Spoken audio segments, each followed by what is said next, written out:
नमस्कार, आप देख रहे हैं नेक्स्ट 9 न्यूज और मैं हूं आपके साथ दिनेश कुमार। जिस तरीके से आज लोकसभा में कार्यवाही के दौरान जो हंगामा हुआ उसने सारे देश भर को सकते में डाल दिया है। जी हां, जिस तरीके से संसद की कार्यवाही चल रही थी, लोकसभा की दर्शक दीर्घा में बैठे दो युवक वहां से कूदकर नीचे सांसदों तक पहुंच गए और उसके बाद उनकी कुर्सियों पर चढ़कर दौड़ने लगे। इसके बाद वहां पर मौजूद सांसदों ने उन्हें पकड़ लिया और उसके बाद कहीं ना कहीं उनको सुरक्षा अधिकारियों को सौंप दिया। इसके बाद अब सवाल यही उठ रहे हैं कि ये आखिर हुआ क्यों। ये हुआ इसलिए क्योंकि जिस तरीके से पकड़े गए आरोपियों पर अब संसद मार्ग थाने में एफआईआर दर्ज की गई है, उसमें उन्होंने खुलासा किया है कि वहां पर वो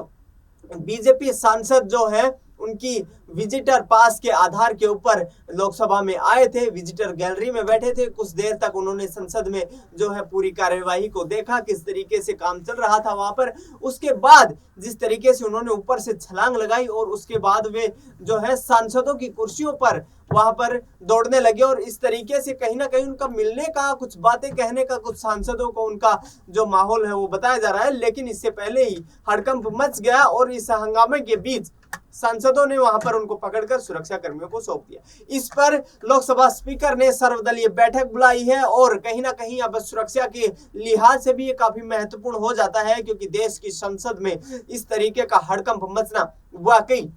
एक चौंका देने वाला काम है। आपको बता दें कि तमाम आरोपी जो पकड़े गए हैं उन्होंने कहा है कि वे बेरोजगारी से परेशान हैं और देश में गूंगी बहरी सरकार बैठी है और इस सरकार के कानों तक मीडिया के जरिए या फिर उनके जो कागजात हैं उनके जरिए सवाल नहीं पहुंच पाते संसद तक, तो इसलिए हम उनसे डायरेक्ट मिलकर बात करना चाहते थे और अपनी आवाज को बुलंद करना चाहते थे। उन्होंने कहा कि हम बेरोजगार हैं, काफी पढ़ लिख लिए लेकिन नौकरी नहीं मिल पा रही है।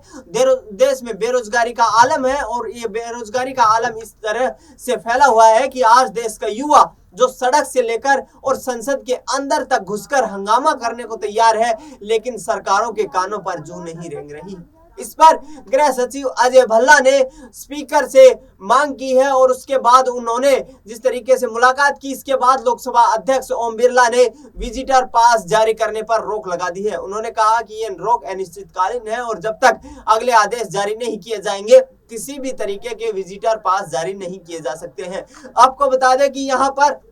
एक बड़ा सिक्योरिटी ब्रीच देखने को मिला, क्योंकि निश्चित तौर पर जो हंगामा हुआ उसने कहीं ना कहीं पूरे देश की नजरें अपनी तरफ खींची और संसद में जो 2001 पर हमले हुए थे उनकी बरसी के दिन ये होना वाकई चिंताजनक विषय है और ऐसे में अब कड़ी जांच का जो आश्वासन है वो दिया गया है। वहीं दूसरी तरफ विपक्ष के तमाम नेता, चाहे वो कांग्रेस के नेता प्रतिपक्ष अधीर रंजन चौधरी हो या फिर दानिश अली हो या अन्य नेता, तमाम लोगों ने यही उम्मीद की है और मांग की है कि इस मामले की गहन जांच की जाए और यदि ये